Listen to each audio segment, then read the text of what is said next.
they don't change. I believe in numbers. Well, we'll see right now because draft. Whoa! Wow, Super whoa. fast drafts. What happened, man? We got straight into it. 3 bans instantly already.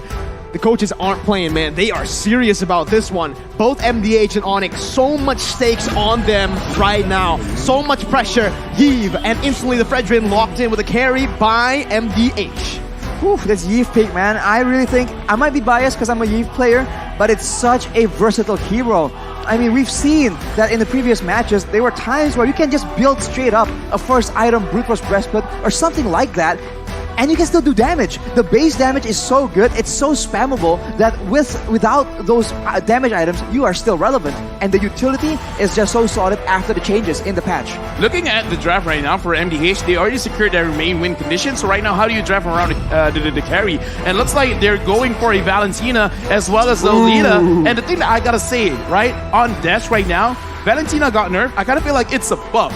Because you nerf Valentina, now it's being let through more often. True. Like no matter how strong you are, if you're always banned, you're not that strong. Oh. So right now it looks like the lane is getting picked up. I gotta ask you, Mercury, what do you feel about this lane going up against a Valentina, Lolita, as well as a carry? Well, it's pretty scary, to be honest with you, right? The Valentina, the Lolita, they're really good actually at just stopping this lane. But the thing is, honestly, it's Kyrie. Right? This is his signature pick. He can actually use the Tempest Blaze to dodge away from almost all the CC. From the Terrify coming in from the Valentina, to the Stuns, and even the Numenon Blast coming in from the Lolita. We're definitely going to see a lot of acrobatics required to even begin to have an impact in this game. But ONIC, they like it the hard way. For Vietnam, they have banned away the Franco as well, so we won't be seeing that aggressive posting that we've come to expect. But now for ONIC Esports, it does seem like they want to try and mitigate any kind of counter to the Ling or any kind of dive towards that back line. Right now, because the Valentina is there, do you think that ONIC Esports, they really should be careful about their next pick? But before that, let's look at the comparisons between the King as well as Boots. We're looking at the average damage taken. The King has been absorbing a lot, 7,000 in average, and Boots 5,000 in average. But the thing is, the kill participation as well as the KDA, Boots has been doing well. He's been appearing in a lot more fights, and he doesn't die as often. He's a killer in the jungle, right? He's a killer. Oh, not in the jungle. In the XP lane. He really likes these aggressive heroes. We've seen the Lapu, we've seen the Grox. In ID, we really see a lot of like Paquitos, even Zyrox for Boots. So far, though, haven't seen much of that. I do think the Fredrin's going to be the one on Boots' hands here. But with the Masha ban and the Cho ban to finalize the banning phase from both of these teams, now we're going to say for ONIC Esports, they're still missing a roamer and a gold laner. A roamer and a gold laner. I think crowd control for sure will help a lot. They already have Fredrin, but with a Numenon Blast always around the corner, having any kind of disruption would be very, very valuable unless they think that a gold lane needs to be picked up first. But considering that Vietnam already picked their own gold lane, it doesn't seem required. What? Oh, whoa, what? No. I like this, all right? I like the Angela pick because you could mitigate or you could be aggressive in the mid lane. And why I like this is because I don't think they should actually draft any kind of disruption because look at MDH. They have a Valentina, right? If you pick a roamer that has game-changing crowd control kind of ability, then you're giving it away to MDH. So it is a double-edged sword. It's like, you want this, but you're kind of giving it to the enemy as well. Giving over Angela, you're just giving like an extra shield to one of the members, which is still kind of good, but at least you do not stop the link. True. But now there's a Benedetta as well as a Lapu. And now that shielding becomes a question, Lafel. If Lapu comes in, disrupts and nukes your backline with the help of a stolen hard guard, that could be a very tough situation to try and deal with for ONIC Esports. Big question now is what will CW use? Wanwan's banned out. Usually he goes for the Beatrix or the Claude. We've seen some Brodies, but honestly, knowing CW, knowing how deep his hero pool is, if you're up against this kind of composition, just go for something crazy, right? You already have some physical damage, and do I call it here? Yeah, there you go. That's what I'm getting at, man. Just go for it, right? You want to actually let these guys dive onto you because, hey, you are going to be able to dodge a lot with Zaman Force. And CW, again, unique hero pool, very deep hero pool. Utilize that. I am not biased, but I'm hyped with this draft because Harif has been like again, he's been missing, right? And Angela has 2 targets. You can go to the Ling, you can go to the Harif, so they have multiple win conditions. So the Angela is not really restricted into one style of play. With that being said, MDH, they got their work cut out for them because they have 2 very mobile heroes that they got to try to catch. And again, it's not going to be easy because there's so much mobility, and the moment you feel like you're going to get a kill, all of a sudden, there's a shield. Exactly, with the slow, with the healing, with the immobilize as well. And not to mention, right, the combination of a Ling and a Harith. If you're a backline member, if you're a squishy hero right here, what do you build? Ladies and gentlemen, it's time to dive into the land of Dawn to see if ONIC Esports can claim the upper brackets or if MDH will stop them in their tracks right now. CW with the Flicker, no Purify, Kyrie, not with the Demon Slayer that we've seen. Ling's do, Ling's utilize. He's on that killing spree, and he enjoys that a bit more. Yeah, dude, I'm calling it right now, MDH. If they can go aggressive, and I'm not just talking about simple aggression, right? Wait for the turtle and then try to get kills. Don't even focus on the turtle that much. Try to get kills, try to slow down what ONIC is trying to do, and then you're going to be at a very, very good spot because they reached their power spikes way earlier because they have 2 fighters-ish, because technically Benedetta is kind of playing like a fighter where you want to dive to the enemy and try to dish out as much damage as you can. So if you can really use your draft very, very well, putting pressure early, then they could do something against ONIC's lineup where they kind of want to scale up just a little bit, like 1 or 2 items. Right, the fighter advantage that scales a lot faster. Being able to tank more damage, a lot more base damage in the abilities as well. That's definitely something that they can use. But in the top side, CW. Woo! Super low. Kyrie gets the first blood. CW lives with 1. Look at that grandma! Like legit, he should have gotten the kill, but RNG, man, sometimes it's not on your side. The range Wasn't hesitation. He flickered in because it looks like 1 hit was enough, but CW survived with such a small sliver of HP. 1. It's unreal. Effectively 1. That is so unfortunate. And now tides are swinging towards ONIC Esports. 460 gold advantage. Not massive, but it all will add up. Oh man, that was definitely frustrating, right? If it was me, I would have been tilted, man. Going for the flicker under the turret, CW utilized the damage reduction from the first turret, and it was really good, right? You saw a bit of hesitation, I agree. I think Hehe would have been able to get that kill if he flickered a bit earlier. Yeah, but right now, looking at MDH, they're starting to turtle, and this is what I want to see. I want to see some kind of aggression, but Boots in the front.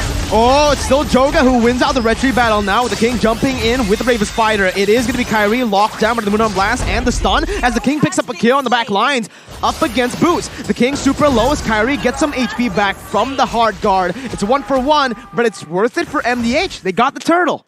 They got the turtle, and they traded their EXP lane in the process. Later on, it might be a concern because, as we mentioned, the EXP lane right now is so critical to the macro maneuvers. So if they maybe let the King fall too far behind, he might get dethroned, and that would be a very tough situation if they're going to contest for the later objectives. I like what it did. I just want some kind of adjustment because just now the King went in alone, but I kind of feel like if Gnart and Midnight helped, followed up with him, like just dove in as well, like kind of disrespecting ONIC, it would have been a little bit better because, again, Ling has a lot of mobility in the early stage of the game, but not enough damage, and look at that! Oh, CW's gonna be caught here, doesn't have that Purify, he is going to be chained down with the stuns coming in. Sans finally rotates up top, but it's a bit too late. CW falls, and that's him missing on that gold minion. No gold income from that lane for him right now, and that was such a good engage. Beautiful. Coming in from the undetected bush for Nart. This is why the Lolita is just so dangerous and so oppressive as well. There's a lot of stuff that Nart can block on that bulwark, and of course in the early game, it's deceptively high damage to clear the waves as well. I want to pay attention towards the Harry because the mystery shop gets you items a little bit easier, a little bit faster, but look at this. He's putting points not only to the penetration, but also to the cooldown. So for you to be able to dash a lot in the Zaman Force, you need at least around 33% cooldown. So if you build the cooldown boots as well as the Calamity Reaper, you can already go very, very aggressive. So he's going to get his power spike way earlier compared to MDH. Now there's a question from me, right? Should have CW, I mean, I don't know. CW went for Flicker. Should he have went for that Purify? I feel like considering that there's two massive engages that are kind of telegraphed, it's not required, but it could be used as MDH goes in. That's a lot of resources placed down already. Need my help. Gonna use the real world revelation. 2 real world revelations popped in as Kyrie jumps in with the Tempest Blaze now, targeting towards Need My Help, but it's gonna be Kyrie stunned up. Still able to dash out with the Finch Poise and the Defiant Blade, but it's a 1-for-1. Mid laner for XP. Kyrie opting to go for the trade onto the purple buff instead of forcing and committing onto the turtle. The efficiency of Kyrie, though, understanding that, okay, we don't have control over the turtle pit, we might as well go for something else. And on that Ling, what can be more valuable than that purple buff? He goes in straight for it, and it's not ideal, but how quickly he makes the decision is very, very impressive. Yeah, again, like Kyrie is a different beast whenever he's using a high mobility kind of hero. Makes it very difficult for MDH because even though like the Lolita has been catching a lot of people off guard, but going up against a Ling, it's not a secured catch. And right now, Gernard goes in. It looks like they're going for ONIC. Okay, Zaman Force popped into the back line. It's not going to be taken low. Samo's still surviving, but will be shredded down. A CW looks for some more damage onto Hehe, who's still able to survive. Kyrie picks up a double, and it is going to be a 2-for-1 for now. Joga clearing out that way, but look who's here. It's the King, who's not able to do much here. Oh my god, that damage from Kyrie! Picking up a monster kill, and Joga's gonna be next on the chopping block. Kyrie with attempts to blaze now, looking for that kill, but will not be able to get in range. Samo just walks by, sends some love. Sense of love literally his way, and that is the speed that ONIC is playing with right here. They're abusing that Link pick, and if we take a look at the items, the Berserker's Fury has been built up. That is why the crits were hitting kind of hard, and of course, with a Vampiric Scepter, he has a bit more sustain, so it's not as easy to take him out, but Boots now is a target. 1 HP from Boots, gonna be shredded down by Hehe as Kyrie tries to look for some sort of trade, but it will not work out. It's still just MDH getting that kill for free. Meanwhile, in the mid lane, final blow's gonna be popped into the back line as CW jumps in with his Mon Force all the way, dodging everything, but he's gonna be terrified here. CW still flickering out, getting out of harm's way.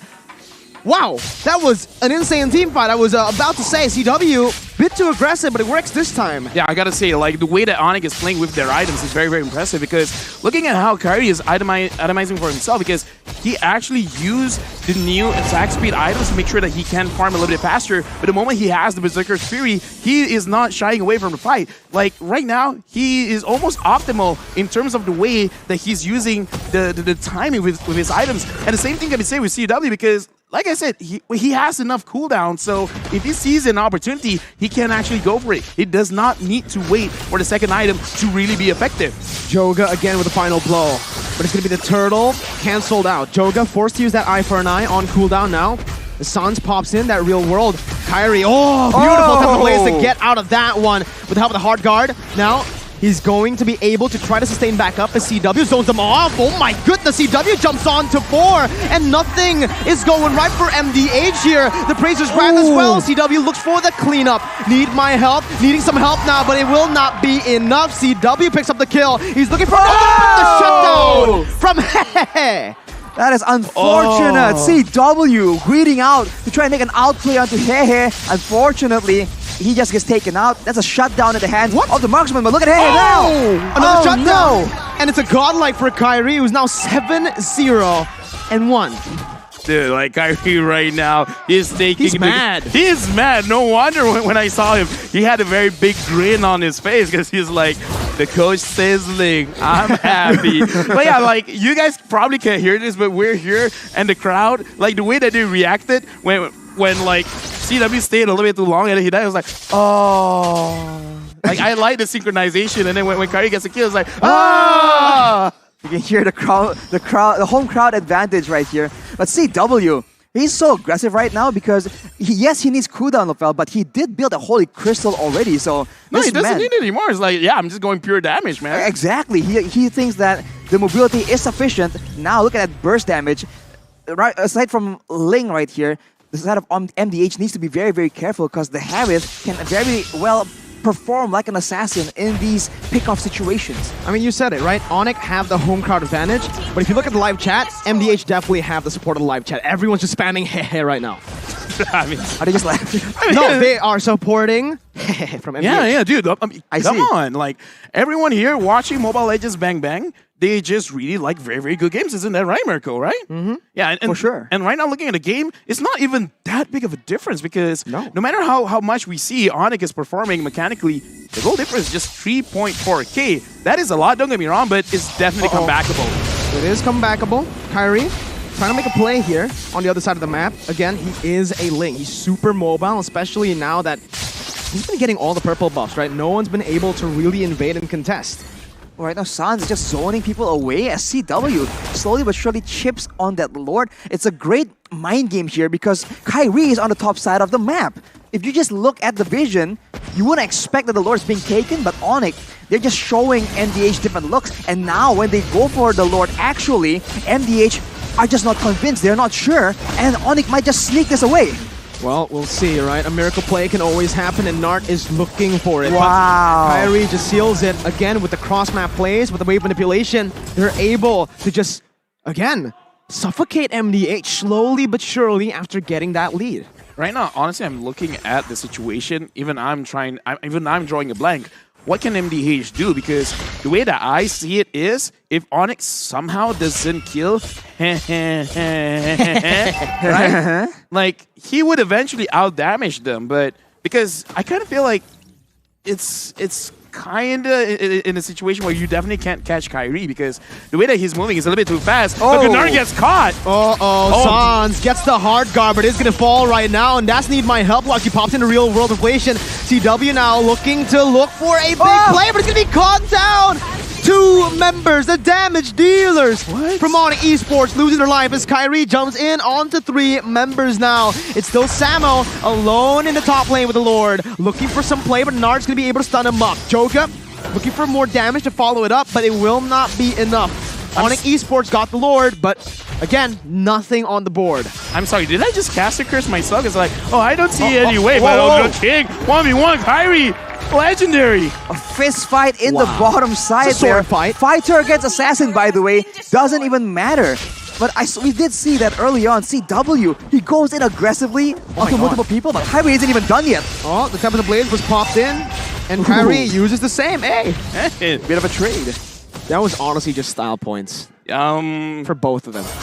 I mean this in the most respectful way, but monkey see, monkey do. Monkey see, I mean, monkey in the do. most respectful because that That's is Valentina's ult. Yeah, but you know that's a proverb. I am you. Yeah, Listen, I am you. it Yeah. is a saying, but now looking at the items, CW has the concentrated energy. If early on he goes in and he gets taken out, now with the extra bit of sustain, with the Feather of Heaven as well, he's going to be able to actually be a lot more survivable. And keep in mind, while all this is happening, Sans has the Glowing Wand, Ice Queen's Wand combo. He went for the book, like you mentioned, Lafel, but the Enchanted Talisman will allow him to just be so obnoxious. And right here, if you're MDH, you have to be concerned about the Yve, the Ling, as well as that Harith, and it's just such a difficult situation. I just want to point out, looking at Ling's goal, 11,000, right now it's 12 minutes.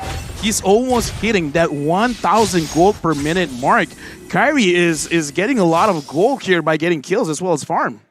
He's know, farming heroes. We've mentioned, again, well, you've mentioned, Lafel, that this is still comebackable. It's only a 5,000 gold lead, and if MDH are able to actually withstand, pull it to the late game, they might be able to do it. But now Kyrie jumps in onto 5 members with the hard guard. He's going to be all there, dealing everything, picking up the kills with the help of the team. The King jumps in with the Bravest Fighter, and Joga rotates too. But it's a 2-for-0 in favor of ONIC Esports as the Lord spawns in. That was such a unique engage right there. They go in with Kyrie, and as everyone is just distracted, Sans comes in, drops the slow, and uses the real manipulation, and that effectively just corrals everyone from MDH to such a difficult situation. They're able to escape, but they lose Hehe, which is like the core key member that they need to rely on in this late game. With that, that's a free Lord. And ONIC's play for the Lord in particular is just so good, so creative, and so solid.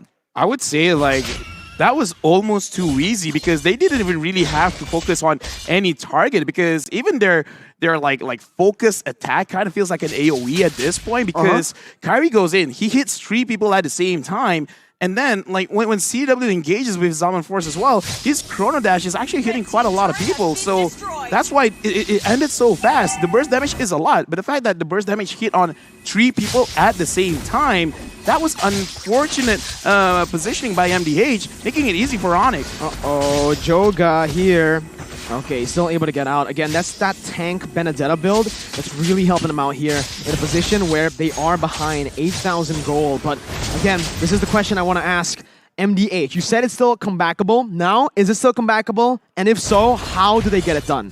They have to wait for overextension from ONIC because they cannot outrange ONIC at this moment.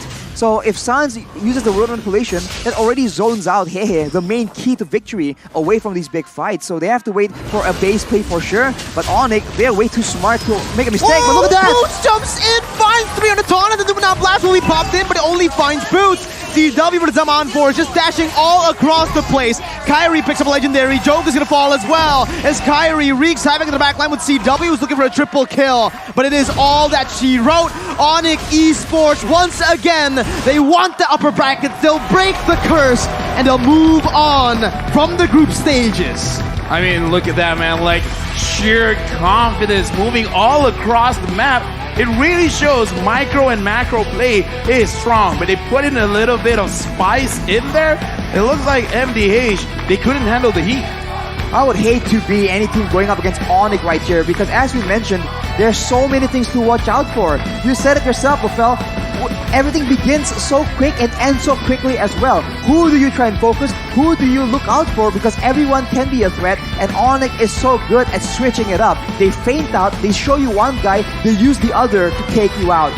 And when you can do this again and again, that is a huge mental strain in your strategic thinking.